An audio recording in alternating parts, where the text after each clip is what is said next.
Lo son por los descubrimientos petroleros, pero también por el etanol. ¿No? También por el etanol. Allí ahí tienen dos fuentes inmensas de... Entonces, allí tienen otro sector dinámico que le está ayudando mucho a ese país. Los brasileños no tienen tampoco buenas carreteras, ni tienen buenos puertos. Lo que les estoy diciendo es que tampoco es que haya... Yo soy partidario de que hagamos muchas cosas bien, porque Latinoamérica siempre es simplista. Creemos que con hacer una cosa bien todos los problemas se van a resolver, y eso no es verdad. Ni los problemas se pueden sobresimplificar, ni las soluciones tampoco.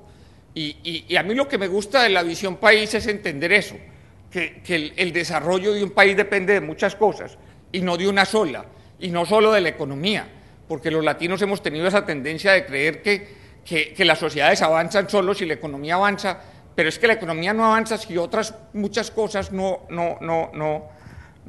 avanzan.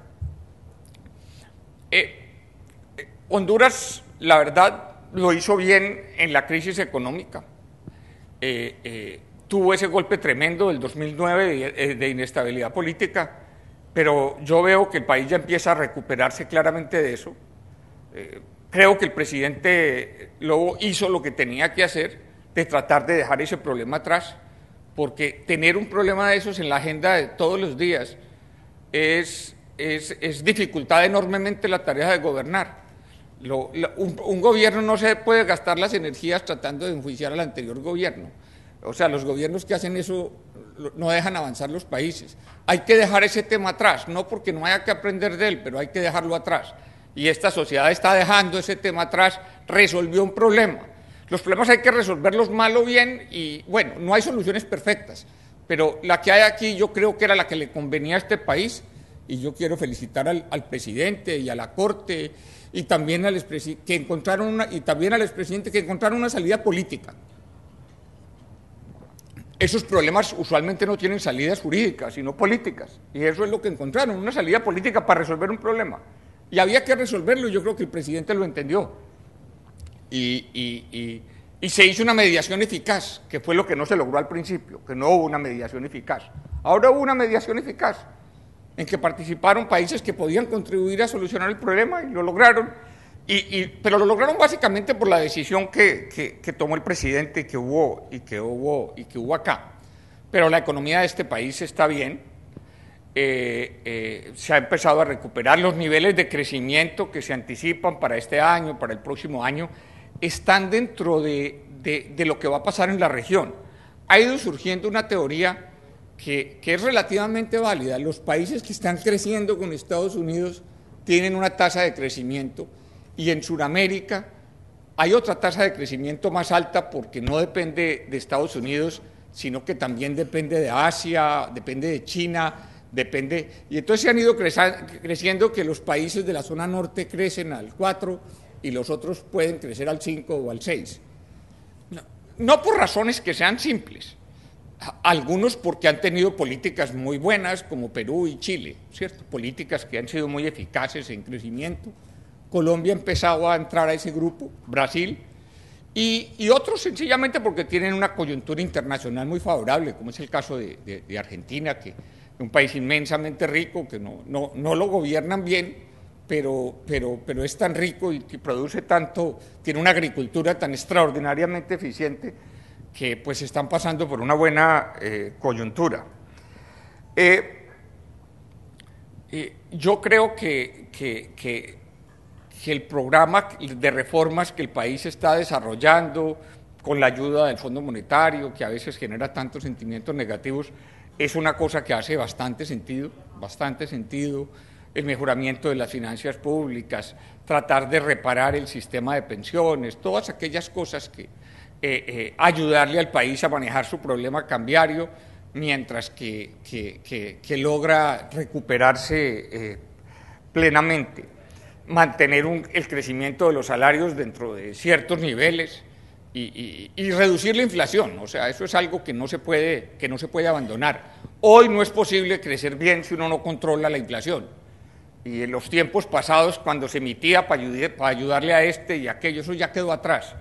Hoy el que no vea estabilidad económica en un país no invierte en él, y ese es un gran desafío.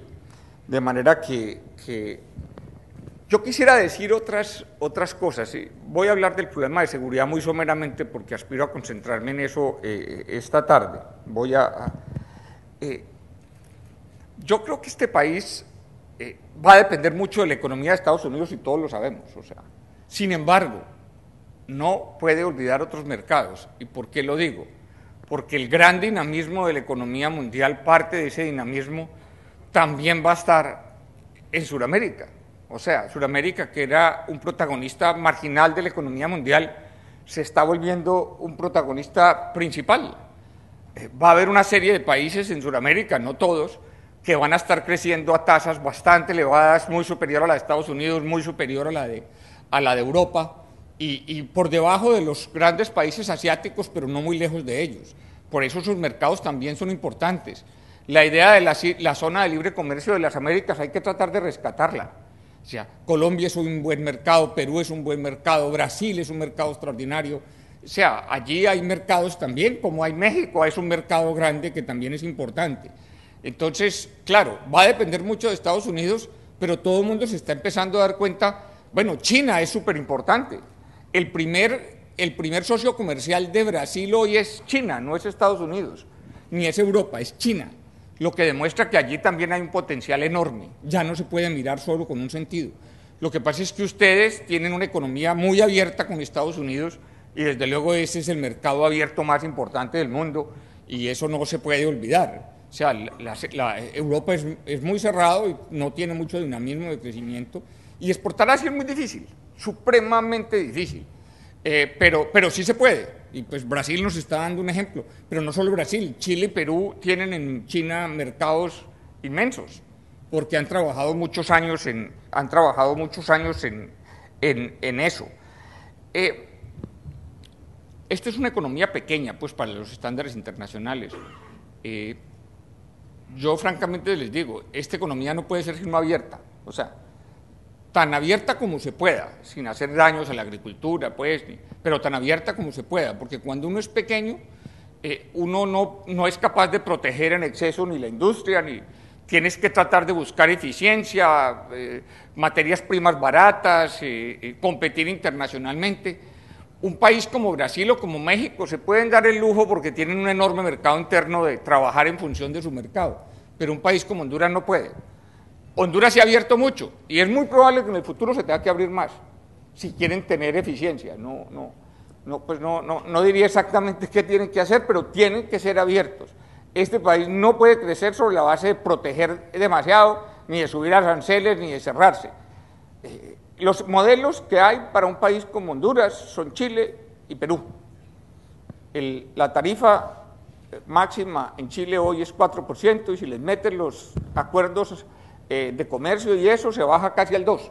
O sea, y sin embargo tienen una economía súper dinámica en un país que tiene una población relativamente baja, 20 millones, algo así. Pero ese es el modelo y allá hay que llegar. Cuando se llegue, no sé, pues eso obviamente necesita tiempo, pues tiene que ser abierta y tiene que ser eficiente.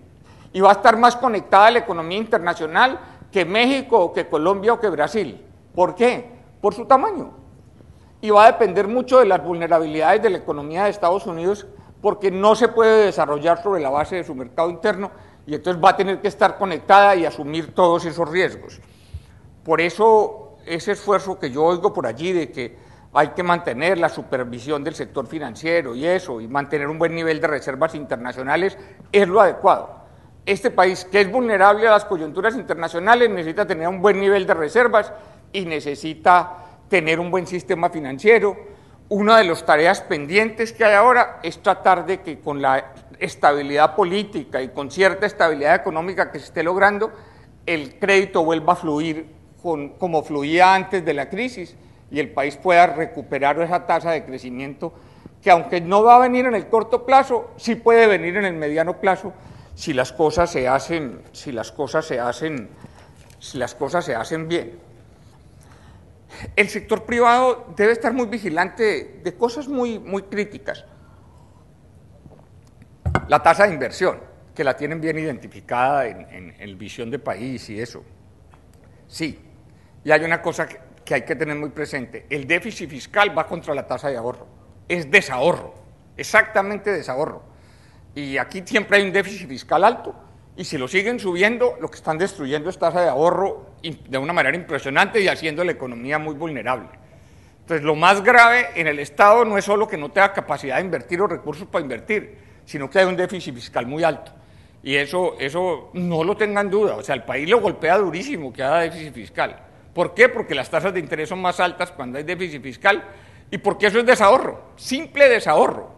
O sea, cuando uno gasta más de lo que tiene, pues endeuda y desahorra y todo aquello, y eso es una regla que es invariable.